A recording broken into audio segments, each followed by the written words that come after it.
gracias, Iván Mirabal, por esta presentación tan calurosa, tan afectuosa.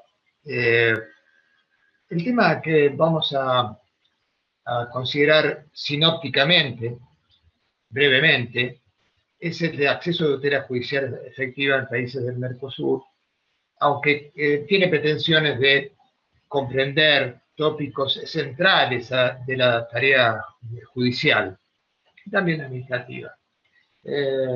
Y forma parte de una de las preocupaciones centrales de todos quienes somos operadores del derecho, en particular, en mi caso, hace más de 20 años que vengo trabajando sobre este tema y, bueno, la Organización Internacional del Trabajo me ha dignado con permitirme realizar un documento de trabajo titulado de esta manera y que está ya a disposición de todos ustedes. Es muy fácil acceder al documento, tiene más de 100 páginas. En internet ponen ARESE, acceso a tutela judicial efectiva, OIT, acceso a tutela judicial efectiva, inmediatamente van a encontrar el PDF de acceso público y gratuito. Pero en realidad no es una originalidad personal tratar este tema, porque en principio todos quienes somos operadores del derecho y litigamos, o hemos litigado, de uno u otro lado, o cualquiera sea el rol que hemos desempeñado, siempre nos ha, creo, preocupado el funcionamiento de la justicia y sus principios, sus reglas, sus pautas, sus valores. En todo manual de Derecho Procesal de Trabajo ingresamos por el lado de los principios, pero no es mi idea ingresar por el lado de los principios porque creo que el principio máxima en materia laboral y en cuanto a principios del proceso es el de acceso a tutela judicial efectiva, que comprende a todos los principios posibles que podamos encontrar en los manuales. Es más, creo que en este aspecto hay alguna confusión entre lo que son los valores, las directrices básicas, esenciales, nucleares, con lo que son elementos instrumentales, ¿no? Es decir, se habla de principios, por ejemplo, con la oralidad, la inmediación, la concentración y la rapidez. Y en realidad son todos condimentos que derivan de un principio esencial, que es el de acceso a tutela judicial efectiva laboral, conforme a las pautas que vamos a tratar de desarrollar. Y tampoco es una originalidad hablar en la actualidad o en los últimos años de acceso a tutela judicial efectiva, básicamente dentro de esta rapidez del proceso y de la necesidad de tener pautas claras y concretas de acuerdo al derecho de fondo, porque es una preocupación de la humanidad, diría, desde que es tal, ¿no? Podríamos ir muy profundo en esto, pero yo me quiero detener en una reflexión que tiene que ver con el clásico del arte, de la literatura, del teatro, que es el Hamlet de William Shakespeare. En Hamlet, Hamlet es fundamentalmente una obra dedicada a la irresolución, a la incertidumbre que genera la irresolución. Hamlet se debate en la irresolución, en qué camino tomar, qué decisiones adoptar en su vida. Inclusive, quien no recuerda esa secuencia del acto tercero de Hamlet, en la escena primera, en el castillo, donde está Hamlet, el rey y Polonio, y allí se dice aquellas frases de morir, dormir no más, o morir, dormir, soñar acaso, todos de algún modo lo recuerdan. Pero yo quiero llamar la atención sobre la reflexión que hace precisamente Hamlet acerca de la irresolución, de la incerteza, del tiempo, ¿sí? Y ahí dice Hamlet: esta es la reflexión que a la desdicha tan larga vida da, pues, ¿quién sufriera del tiempo la irrisión y vil escarnio, del opresor el yugo, los ultrajes del orgulloso, el ansia, los tormentos de un mal pago amor, de la justicia la lentitud, del mando la insolencia, el menosprecio con que eleve aleve trata la indignidad al mérito paciente, pudiendo por sí mismo procurarse con un puñal el reposo. De la justicia a la lentitud. Vale decir que es una preocupación que viene de muy hondo. Esto tiene más de 400 años, como todos ustedes saben. Pero hay una gran diferencia respecto a esta preocupación eterna de la humanidad con respecto al tiempo de Shakespeare o el tiempo de Antígona, el tiempo de la justicia griego-romana, la justicia medieval, incluso la justicia actual. Que en el siglo XX, la Declaración Universal de Derechos del Hombre positivizó el derecho de acceso a tutela judicial efectiva en general. ¿Y por qué el siglo XX se dedicó a positivizar sobre el tema? Porque si hay un derecho inherente, originario, causal, motivador de los derechos humanos en general, ha sido precisamente el de las garantías judiciales. Todos saben de que Voltaire, Rousseau, los iluministas, iluminaron la Declaración de Derechos del Ciudadano, del Hombre y del Ciudadano francés, iluminaron, digo, reaccionando contra precisamente la crueldad de los tribunales, de la tortura, de la forma, de los procedimientos, de la inexistencia de garantías para los acusados, para los reos, para los sometidos por el Estado. Es decir, las garantías judiciales, aquellas de ley previa al proceso o del ejercicio del derecho de defensa. Ese es un núcleo duro, central, caliente de los derechos humanos consagrados por la Declaración Francesa, pero también por la norteamericana y luego recogida por la Declaración Universal de Derechos del Hombre, como todos creo que conocen, ¿sí? Una preocupación esencial en el artículo 8 de la Declaración Universal habla de un recurso efectivo ante los tribunales. Efectivo, ¿sí? Efectivo. Sobre esa palabra queremos sentarlo centralmente bien, pero también la Carta de Naciones Unidas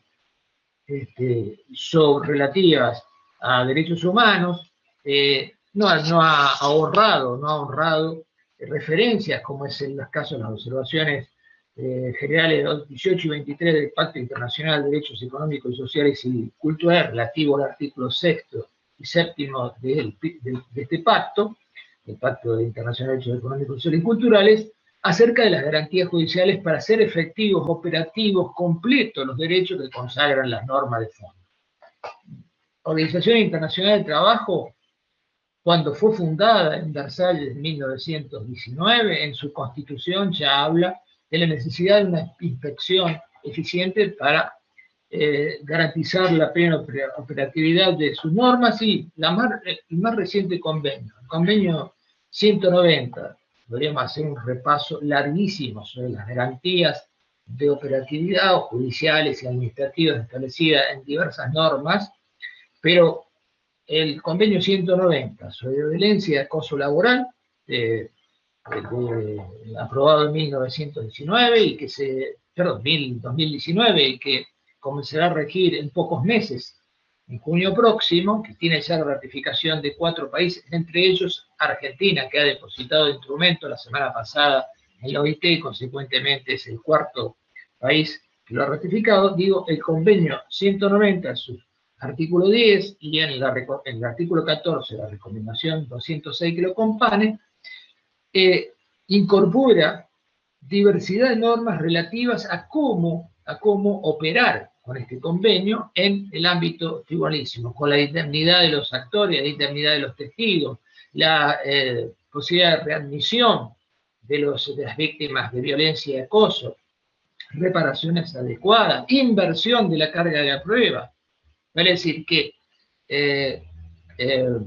para completar el derecho humano de acceso a tutela judicial efectiva, ustedes saben, en el ámbito americano tiene una larguísima historia también, desde su momento de fundación con la Carta Americana de Garantías Sociales, cuando indica que es un verdadero código laboral, ¿no? Que es parte del sistema de instrumentos americanos, el sistema americano de organizaciones de Estados americanos, e indica la necesidad de una justicia especializada con la necesidad de que además otorgue pronto un proceso de solución rápido de los conflictos de trabajo, rápido. Y estamos hablando de 1947. La Convención Americana de Derechos Humanos, como todos también ustedes saben, los artículos 8 y 25, incorpora las garantías judiciales, en parte se refiere en particular a los procesos de carácter laboral, y allí, por supuesto, indica la necesidad de una justicia independiente, pero además una rápida solución, mejor dicho, un proceso que implique una solución de conflictos de manera oportuna, con tiempo oportuno. Y finalmente, y para cerrar esto, es preocupación reciente, estamos hablando de 2 años a esta parte, de la Corte Interamericana de Derechos Humanos, otorgar a este derecho una particularidad en los procesos laborales, que es la prontitud, la rapidez.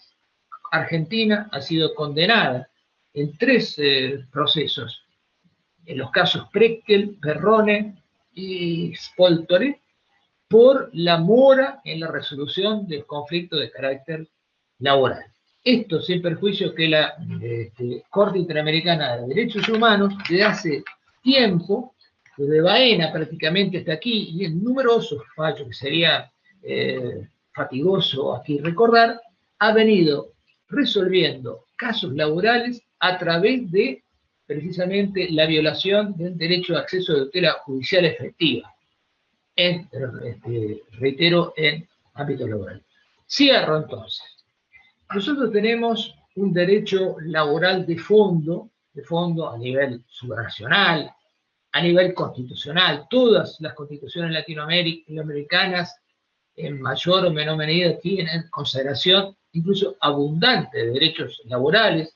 Esto es un fenómeno verificado a partir de la salida de la noche de las dictaduras militares de los años 40, 50, 60, 70, cuando se reconstitucionalizó la región, en que los derechos laborales alcanzaron máximo nivel. Entonces, tenemos un derecho laboral de fondo robusto, extenso, con diversidad de normas, en constante crecimiento, y además las propias constituciones vienen reconociendo la vigencia monista directa de las normas internacionales en el ámbito interno, en materia laboral, pero creemos advertir alguna debilidad, una importante debilidad, falencias, a la hora de que el derecho es exigido, de que el derecho que está en la norma llega a tribunales, llega a una demanda judicial y a la obtención de una sentencia. Ahí creemos que hay un déficit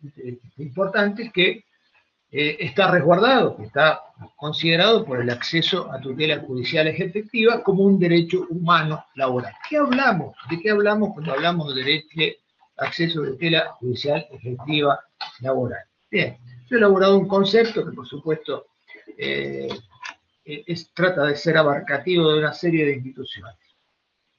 Se define como el derecho de todo trabajador frente a un desconocimiento o controversia de derechos relativo a su condición, ser oído y atendido sin condicionamiento de trabas económicas o de otro orden, y que su caso sea resuelto de modo sencillo, rápido o dentro del plazo razonable ante un tribunal competente, independiente, imparcial y especializado, mediante el pleno ejercicio del derecho de defensa y de acuerdo con la naturaleza del derecho sustancial, en igualdad de condiciones procesales y mediante una resolución suficientemente motivada en derecho. Se le puede agregar el derecho a recurrir de modo amplio y sin limitación, y el cumplimiento o ejecución del derecho reconocido de modo igualmente rápido. Asimismo, en la medida de que muchos conflictos son tratados en etapa prejudicial directa ante el empleador o entre órganos administrativos o de otro orden, es igualmente obligatorio el respeto del derecho tutelar en esta instancia. Bien, si Esta es una propuesta, por supuesto, de definición un tanto extensa, pero entonces, ¿qué alcance tiene este derecho, digamos, de definir? ¿Sí? El primero es muy claro: si existe un derecho, tiene que haber una acción acorde al derecho. No es suficiente el reconocimiento de un derecho, tiene que haber una acción. Ese derecho puede ser, debe ser realizable con una acción. Una acción. Cuando digo acción, todos conocemos que es un término técnico que comprende muchas cosas. Aquí la estamos restringiendo a una acción administrativa, una acción judicial idónea, adecuada al derecho que, por supuesto, está en cuestión. El derecho de trabajo, como todos ustedes saben, tiene un objeto jurídico de protección, que es el derecho de los más débiles, de la relación, de la vinculación de trabajo, sea relación de dependencia o autónoma, o de carácter no necesariamente dependiente. Un sujeto, ¿y qué tipo de objetos jurídicos de protección hablamos? Derechos. Son cuestiones más rápidamente, digamos, alimentarias, urgentes, por lo tanto, urgentes, o bien ligadas a la salud o a la vida de las personas. Nada menos. O sea, elementos esenciales: la subsistencia, la vida, la salud. ¿Sí? Pero generalmente estos objetos jurídicos de protección se ponen, o surgen, o emanan en una relación de dependencia que implica, como todos conocemos, una relación desigual de poderes, de ejercicio del poder, que obviamente debe ser considerada en su justa y clara y real dimensión. Estamos hablando de una relación real, desequilibrada, y consecuentemente esto se debe traducir en el derecho. Bien, inclusive en otros órdenes que no sean exclusivamente de relación de dependencia, como pueden ser las relaciones de trabajadores desempleados, cuentapropistas, emprendedores sociales, cooperativistas, etc., también hay una relación de desequilibrio de poder respecto de los factores sociales. Bien.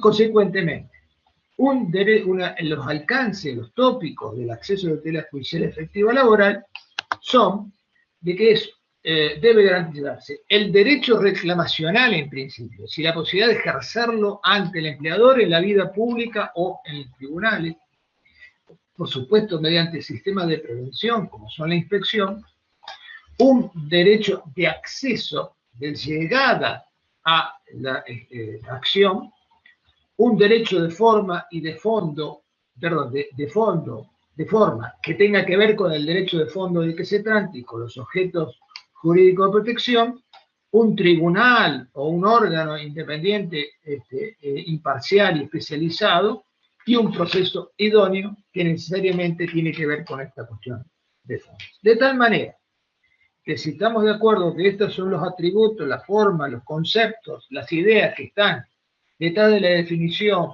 o sustentando la definición del acceso a la tutela judicial efectiva, las pautas son las siguientes. Principio: primero, una indemnidad reclamacional. No puede existir un proceso idóneo si quien reclama no posee la potestad de hacerlo. Un acceso a la tutela judicial efectiva que no debe pensarse exclusivamente en el interior de un tribunal, sino también en el interior de la empresa o en la vida social. Me refiero a que quien reclama debe gozar de garantías, o quien trabaja y en definitiva es objeto de alguna controversia, debe gozar de la garantía necesaria para poder ejercer lo que se llama el derecho reclamacional, que comienza en la empresa, en la vida social, y puede llegar a concluir en los tribunales y en la ejecución de una sentencia, y aún más allá. Bien, entonces, la primera. La segunda, un derecho que sea ejercido en plazo razonable, en el ámbito administrativo. Ustedes dirán, bueno, sí, en general el ámbito administrativo es breve. Depende. Hay ámbitos administrativos que impiden el acceso a la tutela judicial efectiva. Los empleados del Estado son objeto de múltiples trabas para poder arribar a un acceso a la tutela judicial efectiva. Reclamaciones administrativas previas, órganos judiciales no especializados, como son las justicias contencioso-administrativas, ¿sí?, que someten a los trabajadores en relación de dependencia con el Estado a un régimen procesal administrativo previo y judicial posterior que no tiene nada que ver con, o poco que ver, con el derecho de fondo.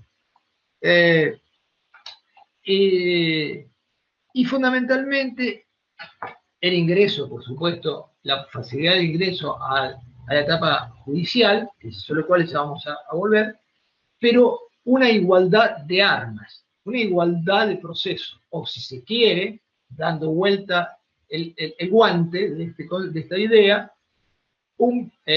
una protección del más débil de la relación procesal. Es decir, una protección, el principio de protección del más débil en la sociedad, de la vida civil, en el fondo del derecho. El derecho no es otra cosa que dotar a los más débiles de poderes para poder realizar sus derechos, civilizar las relaciones sociales. Bueno, el derecho aquí también, atento a la realidad que estamos advirtiendo, tiene que ser un derecho de genere igualdad de armas, y para generar igualdad de armas hay que generar desigualdades y protecciones procesales. Bien. Un claro ejemplo de esto que estamos hablando, tal vez que ilustra muchísimo al respecto, es que ciertamente la tenemos incorporada a la cultura del derecho procesal del trabajo, pero creo que a veces un golpe nos esclarece. Ese es precisamente el convenio 190, cuando dice, en casos de controversia sobre violencia o acoso en el mundo del trabajo, existe la inversión de la carga de la prueba. Por un caso, pero podríamos sobre esto abundar muchísimo. El convenio 190 es muy rico en la materia. Bien, una decisión, por supuesto, fundada en derecho, que implica que el juzgador no se aparta de las directivas del derecho de fondo, que como todos conocemos protege al más débil. Y una decisión razonable, la posibilidad de una revisión de la sentencia. Nosotros tenemos en este momento una suerte de discusión generada, entre otros, por la Corte Interamericana de Derechos Humanos acerca de el dictado de sentencias en instancia única, sin revisión. Muchas veces, yo lo he hecho, yo he sido juez único de Cámara, es decir, decidiendo en última instancia y en forma unipersonal una controversia, si esto es adecuado a una garantía, a un derecho de defensa, a un acceso a tutela judicial efectiva. Yo, después de mucho meditar y a veces incluso defender a instancia como una forma de resolución rápida de conflictos, creo que debe haber la posibilidad de revisión, un doble conforme como la Convención Americana de Derechos Humanos exige a los procesos de carácter penal. ¿Por qué? Porque esa vieja historia, porque esa larga historia de defensa penal y la posibilidad de cometer injusticias, pero en el ámbito laboral y los derechos sociales han crecido de tal forma en la cultura jurídica, la conciencia jurídica internacional, que necesita también un doble conforme, sin perder por ello el carácter de resolución rápida en tiempo corto. Bien. Estos son los conceptos centrales, pero habría otros conceptos colaterales, como son las necesidades que existan acciones colectivas, que contingentes puedan ejercer sus derechos, la existencia de medidas urgentes, que por supuesto en los últimos meses, años, el último año han recrudecido y han se puesto a la orden del día con los casos para poder dar respuesta frente a la pandemia, ¿sí? Las medidas autosatisfactivas, cautelares, innovativas, etcétera, pero que en algunas legislaciones no tiene consagración, o en algunos sistemas no tiene consagración positiva. El tratamiento de derechos, diríamos que todo derecho de trabajo es un derecho fundamental, porque así dicen las normas de fondo, pero hay algunos más urgentes que otros más. Y estos derechos fundamentales, estos derechos humanos necesitan de procedimientos especiales de despacho urgente. En algunas legislaciones se advierte, por ejemplo en Chile, en otras se ha establecido, pero para temas de carácter sindical, pero no existe tal vez extendido y considerado un sistema de atención de estas medidas. Existen varias legislaciones, pero no una aceptación general en este sentido. Bien. La difícil cuestión de la ejecución de las sentencias. Nosotros le decimos en Argentina, supongo también en algunos países también, de que las sentencias, hay sentencias que son para el cuadrito. Si se dicta la sentencia, se reconoce todos los derechos existentes, pero luego esas sentencias son cuadritos, se cuelga y se tiene ahí para mirarla, pero no para que quien ha sido beneficiario de esa sentencia pueda, en definitiva, obtener una respuesta práctica, operativa. Y esto es porque los sistemas procesales se desentienden de la ejecución de sentencias. Parecería que dictar la sentencia se ha dicho el derecho y se concluyó cuando el acceso de tutela judicial efectiva se garantiza cuando hay efectivamente una realización del derecho reconocido en una sentencia. Y bien, y finalmente, sin abundar demasiado en el tema, incorporar a los contingentes de trabajadores autónomos, autoemprendedores, cooperativistas, desocupados, etcétera, a un sistema procesal acorde a su condición. En la mayoría de nuestros países no existe una justicia relativa o especial, o no se los comprende dentro de la justicia laboral cuando son trabajadores, aunque no tengan relación de dependencia, y son derivados a la justicia civil, a las reglas establecidas para otros derechos. Así que esto es otro desafío que tenemos. Bien, y hay un aspecto muy grande que, por supuesto, necesita muchísimo desarrollo, que es cómo garantizar el acceso a la justicia de sectores vulnerables laboralmente. Los trabajadores son en general vulnerables como tal, es un contingente vulnerable, por su relación de dependencia, por su condición económica, social, cultural, etc.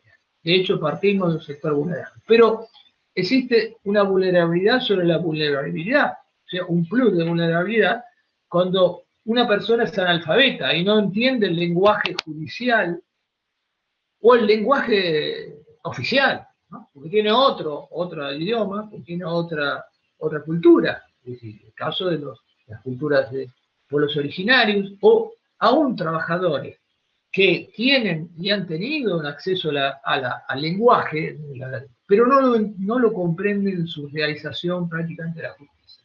Los jueces, los abogados, los operadores del derecho, hablamos de un lenguaje que no es comprensible para estas personas, aun cuando lo hagamos en el mismo idioma, castellano cualquiera sea, portugués, cualquiera sea. Las mujeres también, las mujeres y aquellos que tienen otra diversidad de género, son personas que agregan un plus de debilidad.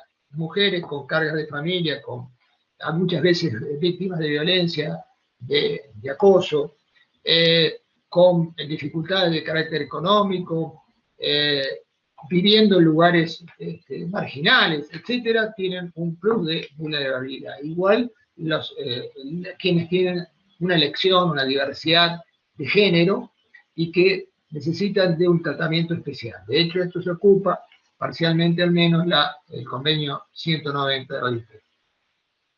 La edad, sea porque son menores o sea porque son mayores, también implica un agregado de imposibilidad de acceso a la justicia. Los menores porque los niños necesitan un tratamiento especial para el acceso a la justicia, y los mayores porque obviamente tienen dificultades de locomoción, de comprensión, de capacidad física, para poder acceder a la justicia. Igual en el caso de los discapacitados, hay una paradoja: la justicia laboral dedica buena parte de sus actividades a resolver controversia de derechos relativa a accidentes, a enfermedades de trabajo, a siniestros laborales. De un modo ese es su objeto, y muchas veces no tiene un sistema de atención específico para quienes son discapacitados por el propio trabajo o por otras circunstancias, no importa, pero en definitiva los discapacitados, auditivos, locomotrices, de todo tipo, de la comprensión, psíquico, etcétera, necesitan de programas especiales para poder existir. Bien, comunidades indígenas, los propios sectores autogestionarios, informales, de economía popular, los domésticos, los empleados del hogar, que son especialmente desvalidos. Yo podría contar varias experiencias en la materia, cómo aplicarle el mismo cartabón, el mismo protocolo de pruebas, de cargas probatorias a una persona de una fábrica, de una oficina, de cierta formación, de profesionalidad, con ese mismo cartabón a una persona que está en el seno del hogar, en la intimidad del hogar, sin testigos, muchas veces con un ejercicio del desequilibrio de poder directo muy fuerte por parte del gobierno. Bien. Nosotros hemos hecho un relevamiento de 10 países, como bien dijo Iván, que comprende prácticamente toda Sudamérica, salvo las Guyanas, digamos así, son 10 países, y hicimos un estudio transversal sobre los indicadores esenciales, la fuente normativa, dedicada a la justicia del trabajo, la estructura, los recursos administrativos, los modelos procesales, el tratamiento de derechos fundamentales, el sector de los vulnerables, demoras en el proceso laboral. Por supuesto, no podemos hacer un raconto de cada uno de los juicios, los países, porque esto significaría mucho tiempo. Lo que vamos a tratar de ver es, en algunas pautas y tendencias que hemos advertido, poder así detenernos en algunos países. Bien, primero, entonces, ¿cuáles son las tendencias que se pueden advertir en nuestros países en materia procesal? La primera es, lo dijimos ya, pero lo recordamos, es una creciente constitucionalización del proceso laboral. Dijimos que había un proceso de constitucionalización en nuestra región, descuidando de algún modo en ese reconocimiento de derecho concretamente las referencias específicas al concepto de acceso a tutela judicial efectiva laboral. Es decir, cómo deben ser los tribunales de trabajo para garantizar la operatividad de estos derechos que en todas nuestras constituciones se reconocen, prácticamente en todas: jornada, protección del despido, derechos sindicales, etcétera, ¿sí? Pero a la hora de revisarlo, en las constituciones hay poca referencia. Las hay de algunas constituciones, pero no es general. Entonces, la cuestión es que creo que esta es la tarea, ¿no? OIT, nuestros países en general hemos adscrito al sistema monista, ¿no? La incorporación de normas de OIT, del sistema interamericano, del sistema mundial de derechos humanos, pero no hay un instrumento central en la materia en la Organización Internacional del Trabajo o un instrumento en los otros sistemas de derechos humanos, ¿sí? Hay normas en determinadas otras normas sobre derechos humanos, documentos, por cierto, por ejemplo, las reglas de Brasilia sobre acceso a tutela judicial de sectores vulnerables, pero son reglas establecidas por un órgano independiente, no es un órgano oficial de países, ¿sí?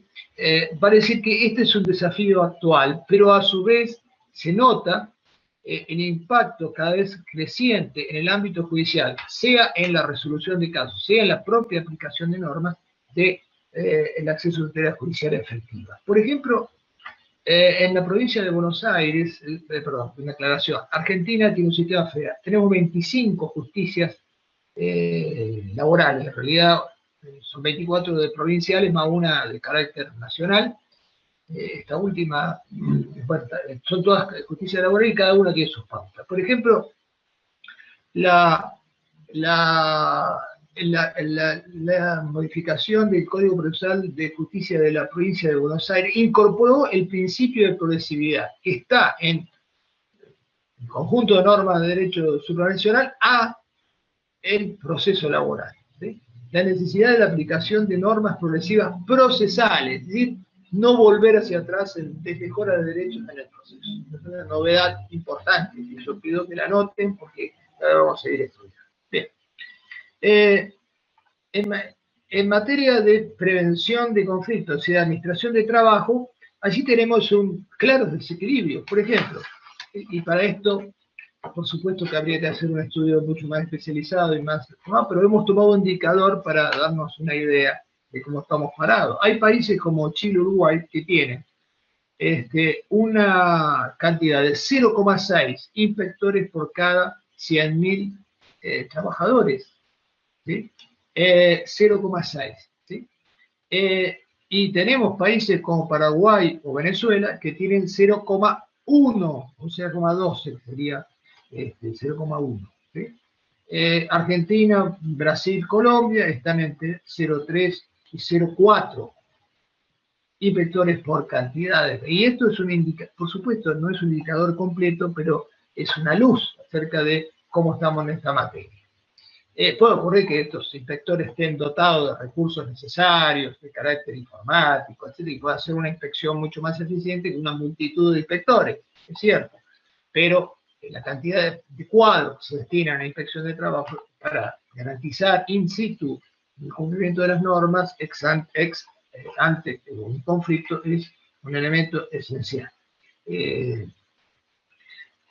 Tercer lugar, las reformas procesales. Se han advertido prácticamente en toda la región en los últimos 15 años un movimiento de reformas procesales laborales, ¿sí? De las cuales se han quedado al margen muy pocos países, como Paraguay, Bolivia, Argentina en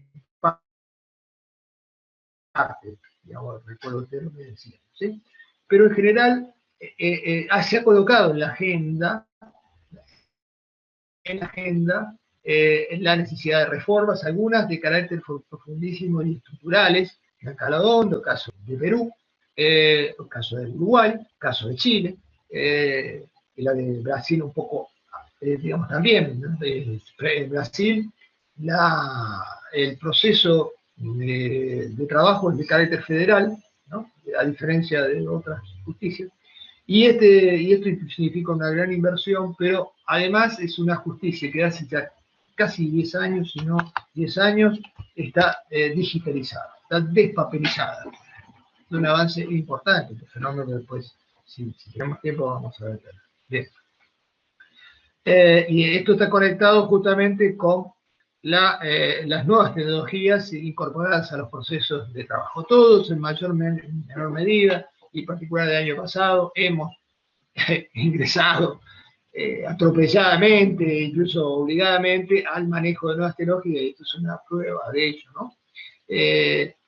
Pero cómo las utilizamos y cómo esto se revierte en un mayor acceso a la autoridad judicial efectiva es que tiene desigualdades en su población. Brasil, le decía, es un ejemplo de vanguardia, y hay otros países que están ensayando. Por ejemplo, en Brasil acabo de recibir un documento de un artículo de Guilherme Feliciano, el juez que ha sido presidente de ANAMATRA, en el que nos informa acerca de la instrumentación de los procesos a distancia en forma completa en Brasil también con motivo de la pandemia. Y esto es un avance que, por supuesto, en todo nuestro país se está ensayando, pero ellos lo están institucionalizando. ¿Sí? Creo que eso es algo que está en la agenda hoy por hoy.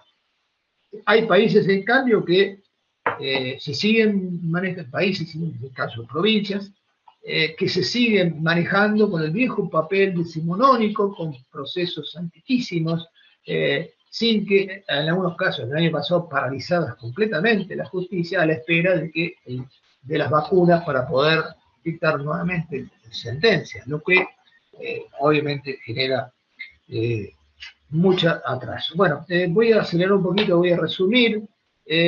Por supuesto, los programas para sectores vulnerables. Hemos notado que varios países están implementando programas para pueblos indígenas, de lenguaje judicial simple y de acceso al lenguaje. Hay varios países, Argentina, Chile, Brasil, sobre mujeres y diversidad, también muchísimos programas, pueblos originarios, Ecuador, Perú, Colombia, Venezuela bueno, por lo menos estos países tienen previsiones en sus constituciones y sus normas procesales especiales. Respecto de la mora judicial, que es una mayor atención, hay por lo menos 3 países, hay 2 grupos de países que tienen estadísticas, algunas oficiales y otras no oficiales, pero con fuentes confiables, y otras que no tienen estadísticas acerca de una que responda a una pregunta que se hace todo trabajador cuando llega a los estudios, ustedes, su consulta o va al estrado tribunal. ¿Cuánto va a demorar mi proceso? Porque si esto depende de cuánto va a dar un proceso para el dictado de sentencia, es una decisión acerca de una conciliación, desistimiento, de una renuncia de derechos. Ese es el tema, ¿o no? Y bueno, tienen estadísticas confiables oficiales, Chile, Brasil, Uruguay, aunque atrasada, y Colombia, y informan de que los procesos laborales se resuelven en primera instancia, en la primera sentencia, en alrededor de un año. Chile está un poco menos, ¿sí? Y Chile, a su vez, un poco menos alrededor de 8 meses. En Argentina no hay estadísticas, yo he podido tener algunas estadísticas de carácter en alguna provincia y por supuesto indican una mora considerable, 2, 4 años, en la resolución de conflictos. Algunas provincias indican que ese plazo es inferior, caso de Mendoza, al igual que Perú, aunque no es confiable, es una encuesta, una estadística no oficial. Y no tienen estadísticas Bolivia, Paraguay, Venezuela. Decididamente no hay, pero no he podido rastrear, encontrar nada al respecto. ¿Sí? Esto es un problema, porque creo que es esencial, ¿no? Tener. Bien. Bueno, voy a ir directamente a las reflexiones finales. Podríamos hablar de las pautas de nuevas tecnologías y procesos de trabajo, pero lo vamos a dejar para otra conversación. Reflexiones finales.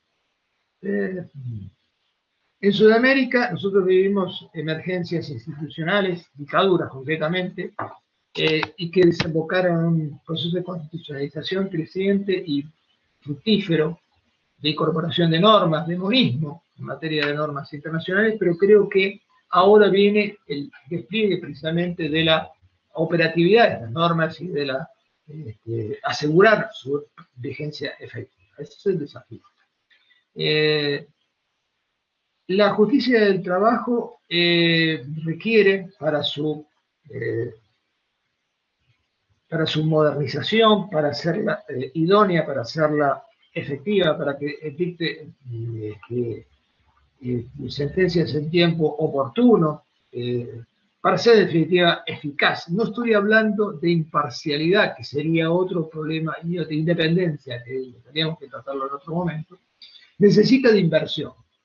Y la inversión humana en infraestructura, en procesos, en tecnología, etcétera, no está en muchos países en la agenda. Es decir, no existe. No es una preocupación social. No hay un reclamo, no hay una preocupación social, que es lo que nosotros tratamos de instalar e impulsar con este tipo de...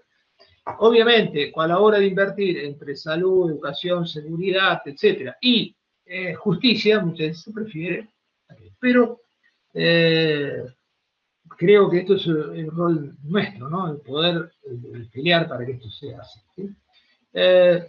Lo que sí se nota es, en muchos países, son procesos formalistas, procesos alambicados, diría barrocos, decimonónicos en muchos casos, que implican, si esto demora el proceso, obviamente, y lo hace complejo, costoso desde distinto punto de vista, lo convierten en un factor de desconocimiento de derecho, cuando debería ser justamente el recurso al que apelan los trabajadores para el reconocimiento de sus derechos. Si nosotros tenemos una demanda y esa demanda dice 100 y se va a resolver dentro de 3, 4, 5 años, y si quieren 2 o 3 distancias, y estos son 7, 8 años, 10 años, evidentemente ese proceso, esa demanda no es de 100 pesos, de 100 dólares, de 100 bolívares, etc.